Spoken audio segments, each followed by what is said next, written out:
Well, that certainly didn't work out any better. The Nashville Predators lose to the Vancouver Canucks again, this time 5-2.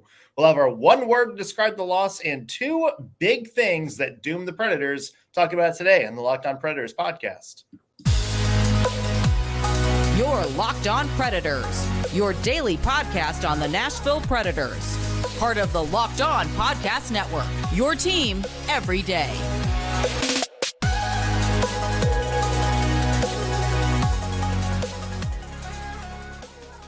Thank you for making the Locked On Predators podcast your first listen of the day every single day. We are your free daily Nashville Predators podcast, part of the Locked On Podcast Network, your team every day.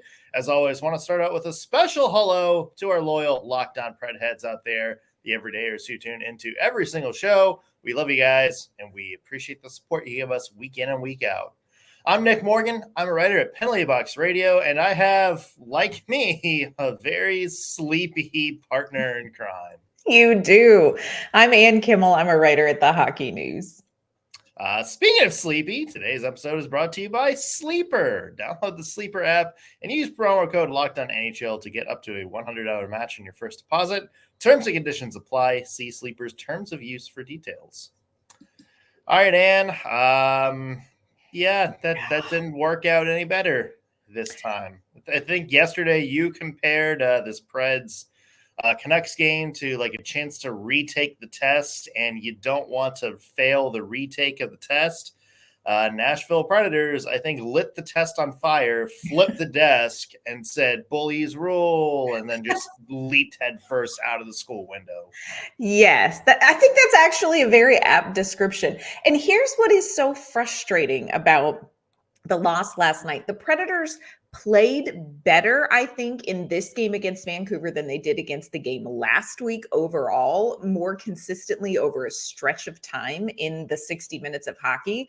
But fat lot of good that it did them because they lost 5-2. Now, in Nashville's defense, it didn't feel like a 5-2 loss because it was a one-goal game, you know, pretty much through most of the three periods. But it's not how you start. It's not how it is in the second period. It is, my friends, unfortunately, how you end the game that counts. And Nashville didn't get it done against a hot Vancouver Canucks team. Yeah, there were some moments when you're like, okay, Preds got something cooking here. Yeah. Vancouver went up 1-0. The Preds scored two very quick goals back-to-back to go up 2-1. Looked like they had some momentum going with a 5-on-4, extended 5-on-4 penalty. Some discipline issues ruined that. We'll talk about that and coming up. And then from there, the game seemed to turn on their head. Elias Pettersson scored twice in the second period. The Canucks scored two more in the third, including Pettersson again, who had the hat trick. 5-2 Vancouver, the final score. And your one word to describe last night's game. My one word is Mountain Dew jelly. Hear me out, friends. Have you ever had Mountain Dew jelly? Have you heard of this before, Nick? I have not, but I have a feeling you're about to teach me. I'm about to open your eyes to a whole world that none of us necessarily knew was out there, but here we are. So yesterday I was given a jar of Mountain Dew jelly, and I thought, this is fantastic. You know, it is literally jelly made out of Mountain Dew. I also was given a jar of Dr. Pepper jelly. Haven't tried that one yet, but that's on today's menu. Here is kind of my analogy. Mountain Dew jelly, of course, it's jelly. It is very sticky. And friends, I'm just pointing that out because there was something jacked up about the ice last night. There was something sticky and weird about the ice. Like my quads hurt trying to imaginary skate with the Nashville Predators on that ice. So putting that aside, but it is a jelly that's made for Mountain Dew. Everybody loves Mountain Dew. Most everybody loves Mountain Dew. So you know this is going to be a jelly that's going to give you a little bit of sugar, a little bit of energy, and you think this is going to be amazing on a PB&J. Like, we're not talking grape. We're not talking strawberry. We're talking Mountain Dew jelly. Here's what is real. Mountain Dew jelly and peanut butter don't make a great sandwich.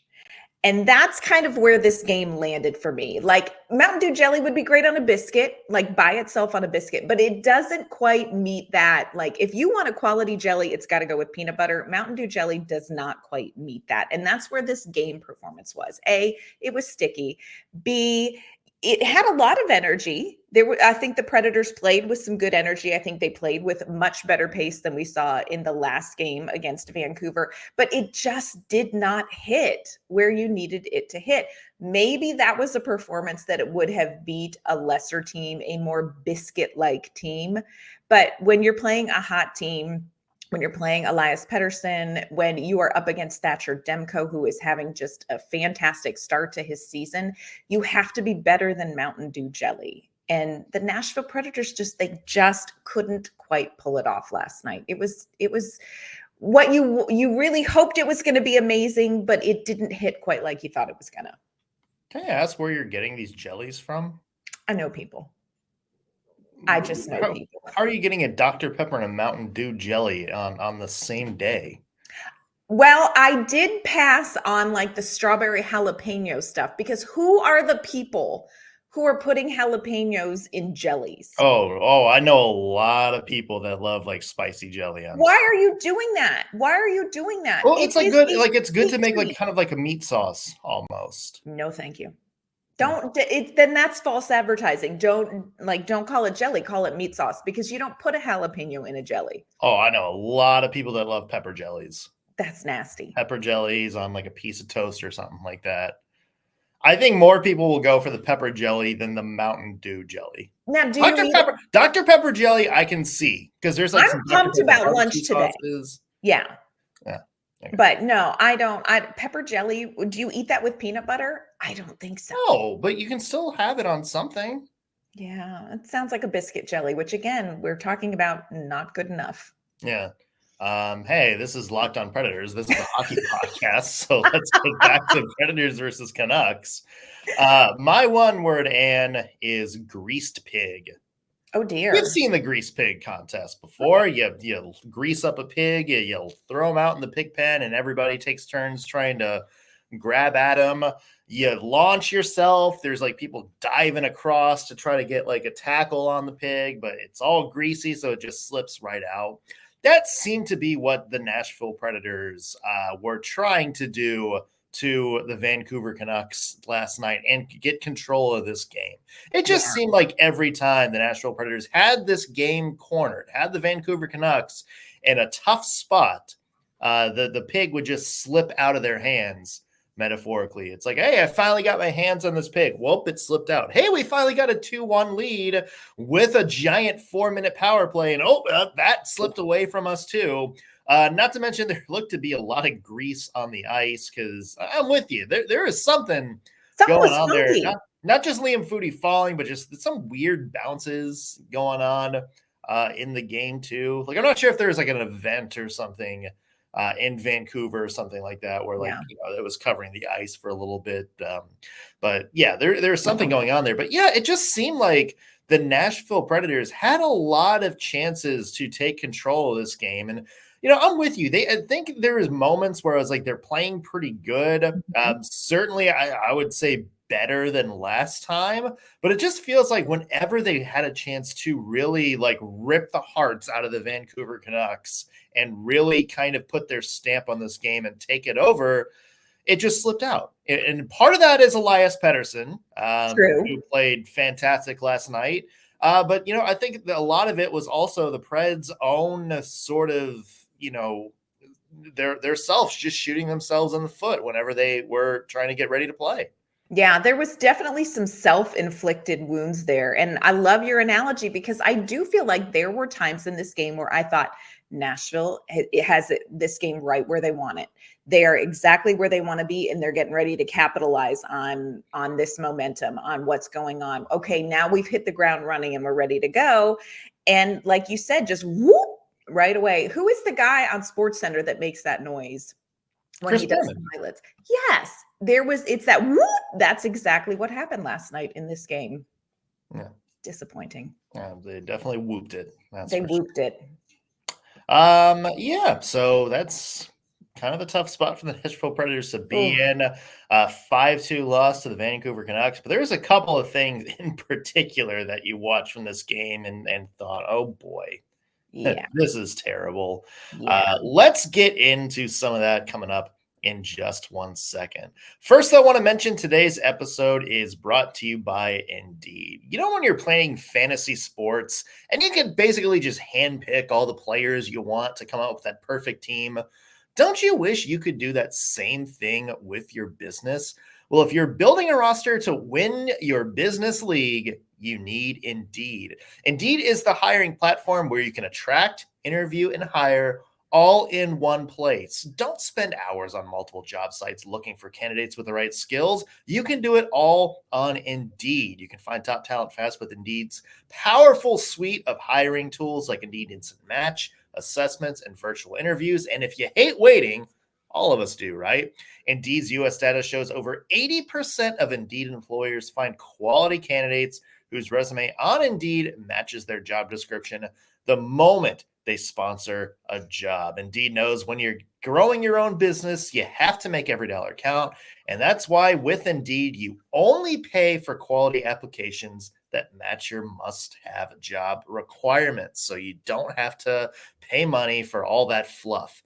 Try it yourself. Visit Indeed.com/locked-on to start hiring now. Again, Indeed.com/locked-on. One more time, Indeed.com/locked-on. Terms and conditions apply. Cost per application pricing not available for everyone. If you need to hire, you need Indeed. This episode's also brought to you by BetterHelp. Do you ever feel like your brain is getting in its own way? Like you know what you should do, what's good for you, but you just can't do it? Therapy helps you figure out what's holding you back so you can work for yourself instead of against yourself. Now, I know that there is still this lingering belief among some people that therapy is just for folks who have experienced major trauma, but therapy can be beneficial for everyone when it comes to things like learning new coping skills, setting healthy boundaries, and empowering you to be the best version of yourself.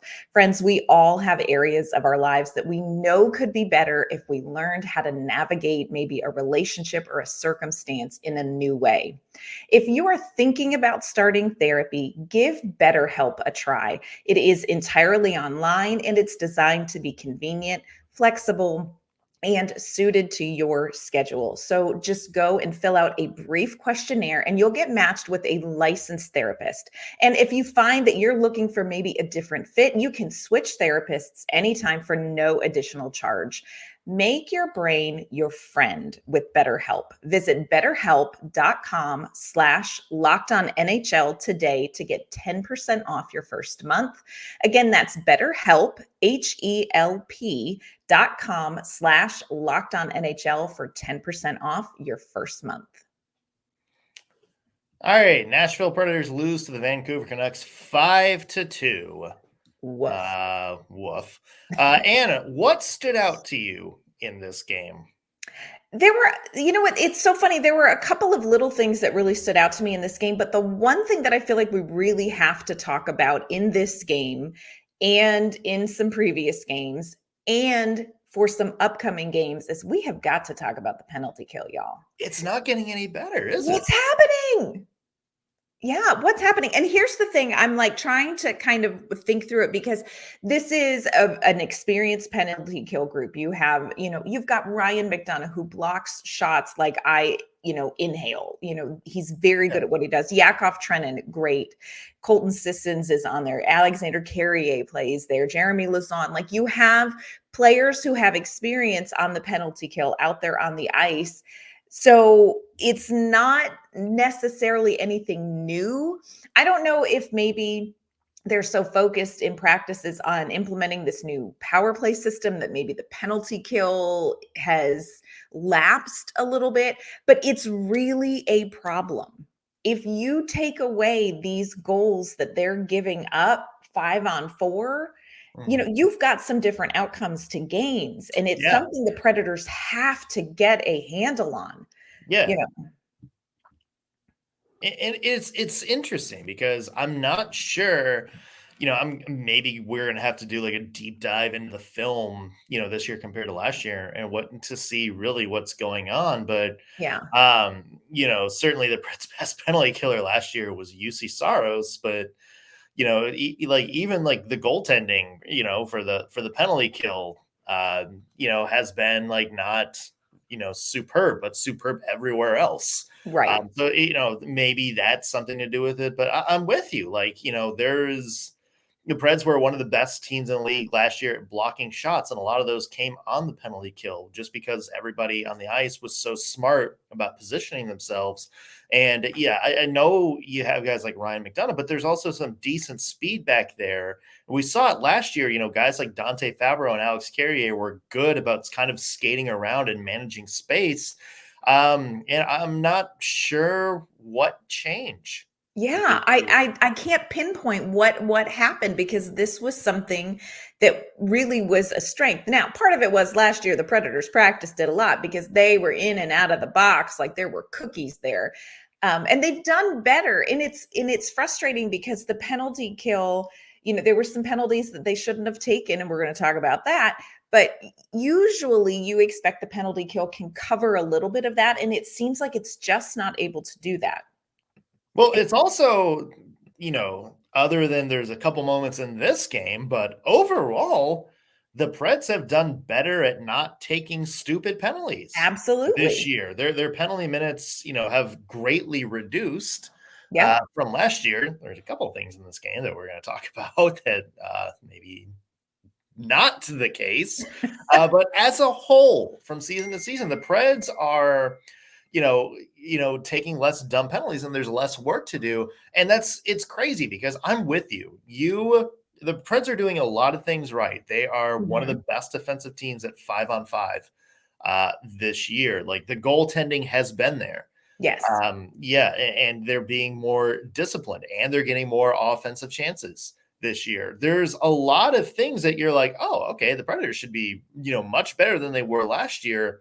And then the penalty kill is so bad that it's almost like, like a goal every, 1 out of, 1.5 power plays. Yeah. And that is what's the biggest reason the Predators have a losing record right now, instead of being, better than a 500 hockey team. Part of it, I do want to say, if you look at the teams that the Nashville Predators have had to play out of the gate, you do have to remember these are teams that have really good power plays. You have Edmonton. You have right now Vancouver is super hot on the power play. Seattle is in the top like third for power play. So you're looking at teams that Nashville has had to face coming out of the gate, that this is something that is a strength to them. But you are also going to face some of these teams again. This is Vancouver, take 2, coming up Thursday. We have Seattle, take 2. They have the 9th best power play. Edmonton has the 10th best. Edmonton has a power play that is going to eviscerate you if you let them. So Nashville, this is something Nashville can't ignore. So I think part of it is circumstantial statistically, like you are playing some of the top teams and the power play, but you're going to play teams with a good power play. You have to have your penalty here. Like, you've got to get it straightened out. And I'm also a little bit surprised. I feel like we've seen far fewer shorthanded chances too on the penalty kill, where last year I feel like, whether they capitalized on them or not, and more times than not, they didn't capitalize on the shorthanded chance. At least you tied up the team. And it feels like we're giving a lot of offensive zone set up time to our opponents when it comes to the penalty kill. And it is hard to watch. Yeah. Yeah. I mean, you didn't have that sort of threat of a counterattack anymore in this game. Yeah, I mean, it's interesting to say the least. And again, I would love to maybe go back and maybe break down some game film and figure out, okay, exactly what is going on here. Like, why is this? What's not working? Yeah, what's not working here? And there were two big moments in last night's game that I think did cost the Nashville Predators the game, or at the very least just chopped momentum right out of their hands. We're going to tell you what those two moments are in just 1 second. First, though, I want to mention today's episode is brought to you by Sleeper. A new NHL season brings all sorts of possibilities. Austin Matthews could score 60 goals again. The Golden Knights could lift the Stanley Cup again. And the most exciting, you could win big by playing daily fantasy hockey on Sleeper, the official daily fantasy app of the Locked On NHL Network. Sleeper is our number one choice for daily fantasy sports, and especially daily fantasy hockey, because with Sleeper, you can win 100 times your cash in daily fantasy hockey contests. All you have to do is pick whether some NHL studs, Crosby, McKinnon, Makar, Connor Bedard, will record more or less than their sleeper projections for things like goals, assists, saves, plus, minus, and more in any given game. So here's what we have tonight. Frank Vetrano, who, if you didn't know, is leading the NHL in goals right now. Guessing some of you didn't even know who that was. Over under 2.5 shots on goal. Go with the over there. Our buddy, Ryan Johansson, over under 1.5 shots on goal. We know Joey likes to shoot on the power play. Let's go over on that one. And Clayton Keller, one of the hottest players in the NHL right now, 0.5 points. So will he record a point or not tonight against Anaheim? Anaheim's defense is kind of shaky. So I'm going to say Clayton Keller scores a point. To win that 100 times bet on Sleeper, you need to correctly predict the outcome of 8 player stats. You heard me, Preds fans. You can win 100 times your money playing daily fantasy hockey with Sleeper. So start paying attention and nail your picks so you can start winning big. Use promo code LOCKEDONNHL and you'll get up to a $100 match on your first deposit. Terms and conditions apply. Again, that is code LOCKEDONNHL. See Sleeper's terms of use for details and locational availability. All right, Ann, talking about the Preds' loss to the Vancouver Canucks, and I can pinpoint two big things in last night's game. One is when the Predators went up 2-1. They went up 2-1, and then immediately after that was JT Miller springing a gasket. Like this was like 40 seconds after the Dante Fabro goal. JT Miller gets called for hooking. He then gets an unsportsmanlike conduct because he won't shut up when he's arguing with the refs about it. Yeah. So the Preds get a 4-minute power play 40 seconds after going up 2-1. Perfect chance to be like, screw you, we're taking control of this game. Yes. The power play was okay, like nothing great, but nothing super bad either. What happened after that, though, is that Tyson Barrie lost the puck, really bad turnover, and then got the hook. Yes. Suter to negate the rest of that Predators man advantage. That killed the power play. We started out 4-on-4, and right off the bat, Elias Pettersson scored to put the game back level. So that was number one, Ann. The number one moment that I think really sort of shifted this game. Yeah, I agree with you. And it was so frustrating because I am with you. At that point, Nashville has all the momentum. You just scored 2 goals in less than a minute. You know, you are on the power play. You're on a 4-minute power play. Thank you, JT Miller, for your dissertation on what you think of the officiating. We appreciate it. But you can't give that away. Nashville gave that away. You still had time to get a power play goal, which not only would give you a goal, it's going to help you pile on when you already have the upper hand, and they gave it away. It was maddening. That was maddening to me. Yeah, how we kept talking about, we wanted to see the Predators sort of rip the hearts out of the Vancouver Canucks, and they had chances to do that. This was one of those chances.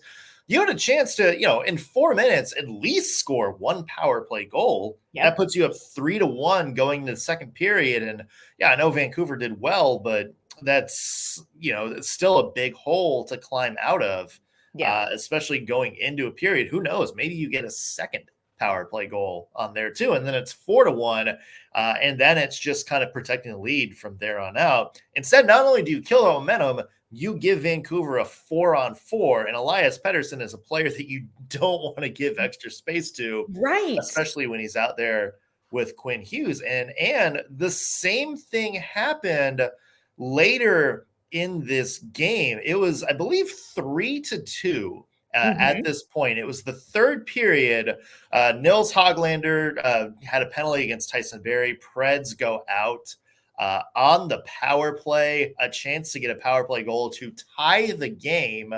And then what happens 5 seconds or so into that man advantage?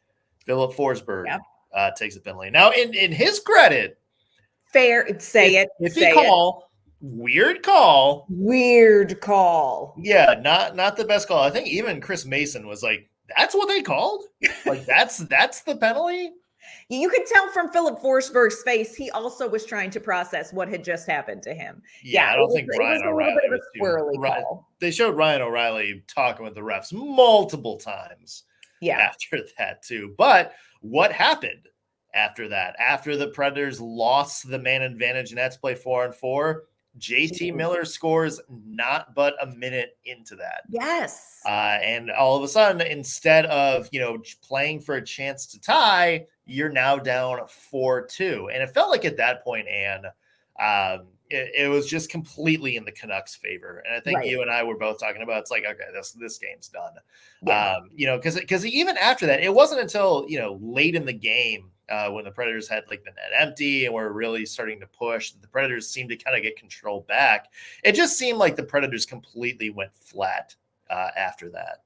Yeah, and so much of it is about capitalizing on that momentum, because what Nashville didn't do, Vancouver Canucks did do. They were on the penalty kill, then they get 4-on-4 and they attack. And once they capitalized on that, momentum is their way. And you have to, there are ebbs and flows to games based on what is going on, but you have to know when to capitalize and surf the big wave that you're on. And Nashville didn't do it. Nashville, and that's the problem. It's not that Vancouver stopped the Predators so much as Nashville. It was self-inflicted interruption of opportunities to take control of this game. And that is hard to watch. And, you can say it's, this is a young team and they're still learning. And I don't know that that's it. I don't know what it is where we saw the Predators get in their own way last night, but it's something that they're definitely going to have to work on, because, friends, the schedule is not going to get a lot easier on this road trip. They still have Edmonton, they've got Seattle on Thursday, and they've got Winnipeg coming up, which is, this is a team you want to beat in the Central. So the Predators have to kind of figure out how to eliminate getting in their own way. Yeah. One quick point for last night, it was Kevin Lankinen's first start of the season. And what do you think of his performance? You know what? I think it was good. There were a couple of goals where you're like, would Juuse Saros have made that save? But here is my thing. He also made huge saves to keep Nashville in this game for a while. So I think it was a pretty good showing from him. I also hate that you have to have Juuse Saros-like saves to keep Nashville in a game. So I kind of wrestle with that. But look, I thought Lankinen looked fine. I really did. I don't think that goaltending was the problem at all last night. No. Yeah, he wasn't. I guess I'll put it like this. It wasn't, anything that looking at him was like, boy, like Juuse Saros is in that game and this is a different thing. Although Juuse Saros is so good, maybe it is, but there was I think the first Pettersson goal, I think it was, where it's just kind of like a weird play, weird bounce and sort of an unlucky one. And then it was maybe the second Pettersson goal, if I'm remembering correctly, that I looked at, and it's like, okay, that's a savable play. Yeah, that's one he's going to want back. Yeah, but other than that, there's other plays where it's just really good play by Vancouver. The Preds didn't really defend him well. Yeah. So I feel like we're on the same page about that. Like, not a bad performance by Kevin Lankinen, but certainly some eeks in his first start of the NHL season, which is to be expected. Goaltending didn't cost the Nashville Predators that game. I do want to get your take. Phil Tomasino, healthy scratch. How do you feel about that? Yeah, was this late?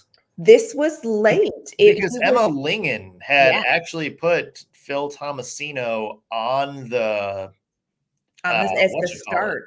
On the projected lines. And then, when the lineups came out, it was officially Sammy Fagemo that came in. So I don't know if there was some kind of injury there or if that was a mistake and the Predators like, nah, we're going to give Fagemo a chance in this one.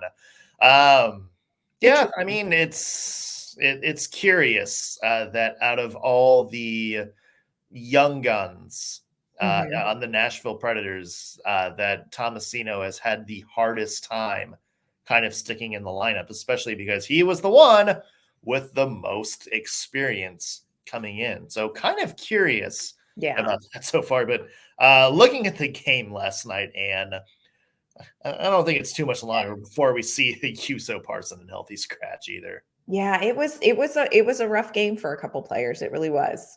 But in Nashville, not a lot of time to turn it around. Taking on Seattle coming up tomorrow night. This is, they shut them out 3-0 before, but this is a Seattle team that's probably they're probably going to do better on their retest. I'm just throwing it out there.